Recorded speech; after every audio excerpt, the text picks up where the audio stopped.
Hello everyone and welcome back to Technically Unsure, where I'm not really sure what I'm doing technically. What am I doing? So today in this video, we are going to take a look at a motherboard that on paper, the vendor does not know that I am the one who is buying it and I'm going to review it on my channel. Absolutely not. I just bought it like a regular customer. The main point of this motherboard is that it's very cheap. It does have PCIe Gen 4 slots and it is using an Intel i7-1280p. Maybe they had a lot of CPU in stock for laptops and they didn't build enough laptops. So I guess some guy came up with the idea. I don't know. They just turned it into motherboard and they're shipping and selling it as gaming motherboard. That's what they're saying. And they're listing it. I will put it in the description. They're listing it as like gaming motherboard. If everything they are saying works, it can be used as a gaming motherboard. So we're going to check. So yeah, the CPU is not that old. It came out like 3 years ago, 2.5 years ago. Let me show you what I'm talking about. So this is what I got. I haven't opened it and I haven't seen anything. What they were saying is that it comes with i7-1280p, as I said, and the CPU i7-1280p comes with 14 cores, 6 performance cores, 8 efficient cores, in total 20 threads, and the max boost clock is 4.8, and it supports up to 64 gigabyte RAM, DDR5. I know you guys don't really respect Intel's TDP, but they are saying the base power is 28 watts, turbo power is 64 watts. I'm just saying what they're saying. So that being said, whatever you're saying, I paid $150, okay? So a SATA cable, IO shield, and let's see what is in there. All right, nothing else in the box. I might use the box, so I will keep it around. So here we go. So let's see first on the other side. Yeah, there's absolutely nothing on the back plate. All right, in terms of specifications, as you can see over here, there are 2 RAM slots, and as I said, 64 gigabyte max is the what CPU underneath here that supports. And I know in the previous video that I reviewed something like this, you guys said, can I remove this heatsink and just straight put the cooler on the CPU? Yes, you can. I'm not gonna, but you can. And let me take this off. That's protection for the PCIe. PCIe here is Gen 4. Okay, so you can easily connect, I don't know, 4070, 4080 to here and then use the full power. And then in here, you can use a very fast NVMe SSD, 2280. In the little slot, you can put a Wi-Fi card if you want. So that's there. And this one is actually X1. Don't expect much performance here. You can put probably an Ethernet card, but this one you can connect the GPU, okay, which I will do. I have a bunch laying around. First, I will try 4070. If it doesn't work, we'll go down. But if it works, we just go with 4070. And for the cooler, I have something that works for similar motherboards. Just a regular power, like one for CPU, one for motherboard. I am going to put DDR5 RAMs, and fan headers are over here. And these are just the, you know, the regular USB header, audio headers over there, TPM headers over here. I don't even know which TPM is compatible with this, but it is there. I'm just saying. Clear CMOS jumper over here, COM port, USB and audio. Yeah, I believe that's it. So in here on the listing, actually it says DDR4, so that's very important, I'm gonna say. But the CPU i7-1280p, Intel says it supports DDR5. So I'm gonna try both. If DDR5 didn't work, we'll go with 4. Okay, let's go with the IO here. So in here on this side, as you can see, audio, these are USB 3.2 and these are USB 2.0. This is a RJ45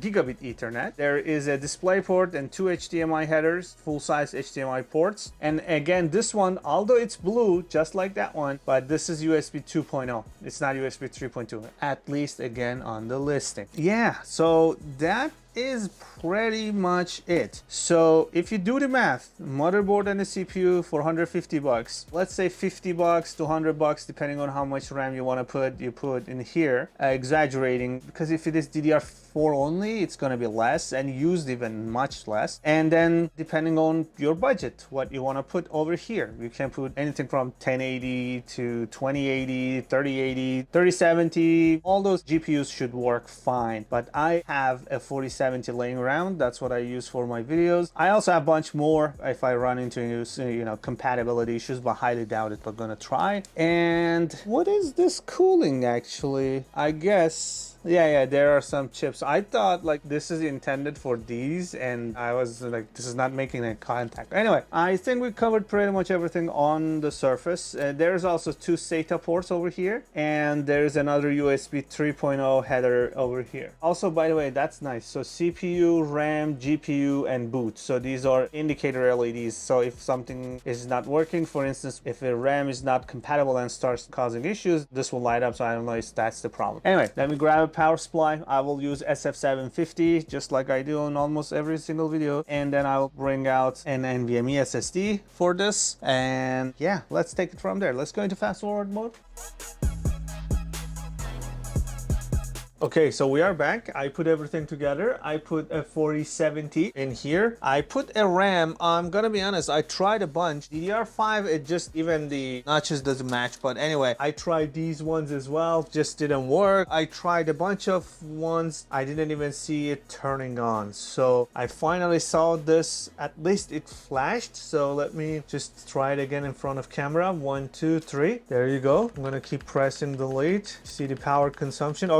Okay, there you go. All right, so we are in. We have 32 gigabyte RAM, 2600 megahertz. Intel ME is there. CPU config, this is same. Yeah, it shows genuine Intel 000. So you gotta take the word of the seller that this is 1280, but we're gonna check the performance and everything. Efficient core, performance core, all that stuff. Hyper threading is enabled. Power and performance. Turbo is enabled by default. And you see a bunch of settings in here. You guys like me walking through this BIOS settings, so I'm gonna do. So C states are there. GT power, trusted computing, I guess. I don't have the trusted computing module as a separate module, but I'm going to try Windows 11. We'll see. Yeah, there is Super IO settings, hardware monitor. So yeah, I installed the fan properly. And S5 acoustic management, USB config, network stack, NVMe, that detected my NVMe, chipset memory settings, that's the one that I'm using. You know, you can make changes here to speed and frequency and voltage and all that. I'm gonna go default. PCH Express. Yeah, a bunch of settings here, not much. All right, so that being said, let me just try. I already have Windows 11 on that. Let's see if it boots. Oh, okay, so far so good. Oh, all right, it just booted in. Looks like I see blinking in the Ethernet. Okay, we are in. All right, let's take a look at the temperatures of everything, and if the devices are detected, such as the graphics card and the CPU. Let's see what it says for the CPU. Okay, so that's the 10729. That's the brand of the motherboard. There is no detection for the Intel core, that's all. But you see the temperatures are okay. And it also detected the 4070. Yeah, so we are good in there as well. Those are the cool temperatures as well. So let's try some games. Let's try the Cyberpunk. Let's see if it launches.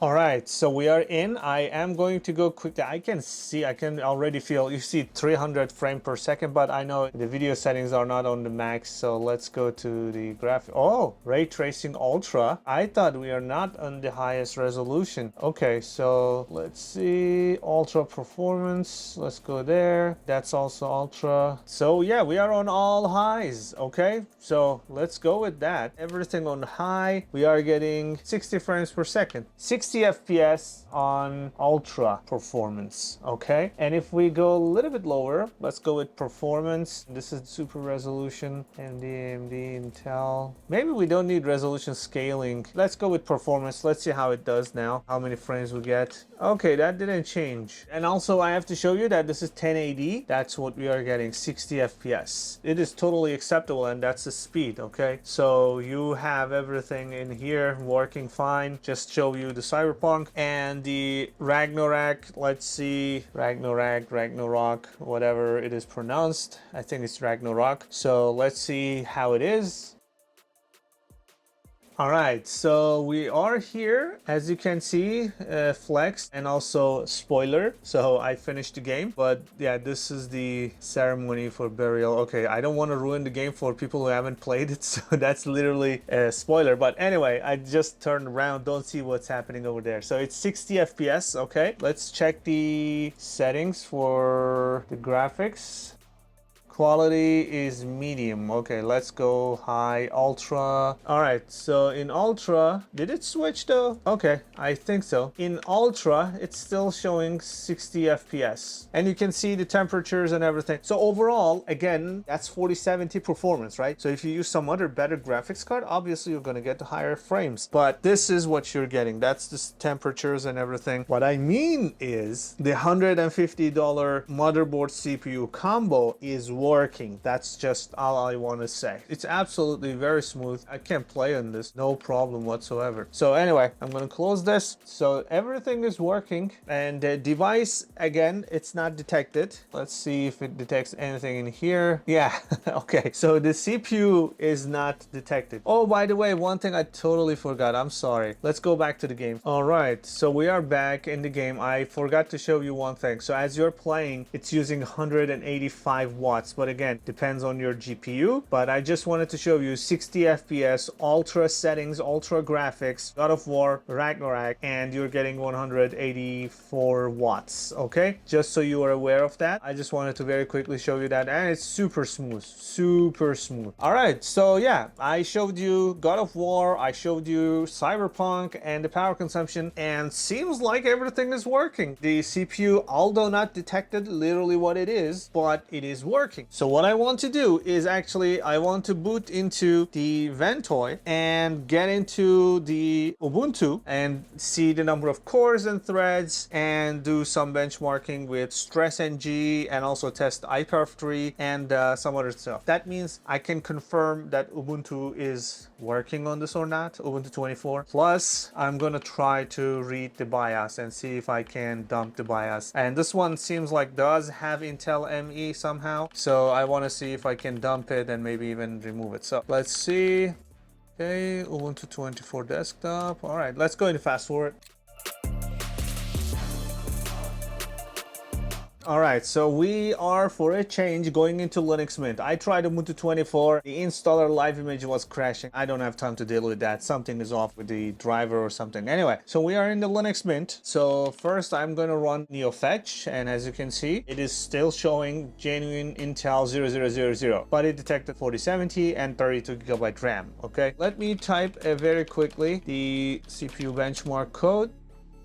Idle was 43 watts, and as you can see, it jumped to 150 watts. So 100 watts when you are using every single 20 threads and cores in there. Performance and efficiency cores, when you're using every single one of them, it goes up to 150. And I'm expecting some impressive numbers. Oh, wow. Of course we are getting that. So we are getting 500,000, more than that, almost 600,000. We saw that in Windows as well. PCIe is handling. Okay, one thing I have to check, HDParm. I want to see that how it interacts with my P990 Samsung NVMe SSD. Okay, that's kind of more like it. Actually, shouldn't it be a little bit faster? I think it should be faster because 990, right? Yeah, the claims are 5,000, 6,000 megabytes per second. This is 2.5. Okay, I guess, but it is still super fast. But I'm just saying I was expecting a little bit higher number over here for per second. That's what we are getting. So as you can see, when you're idle in Linux and doing nothing, it's 42 watts. And let me confirm that the Ethernet, actually I kind of know the Ethernet is actually gigabit, but let me test it anyway.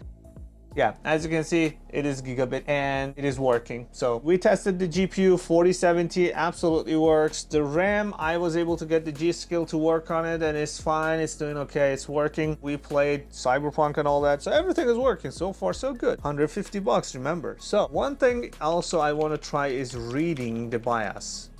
Oh, yes. Yes.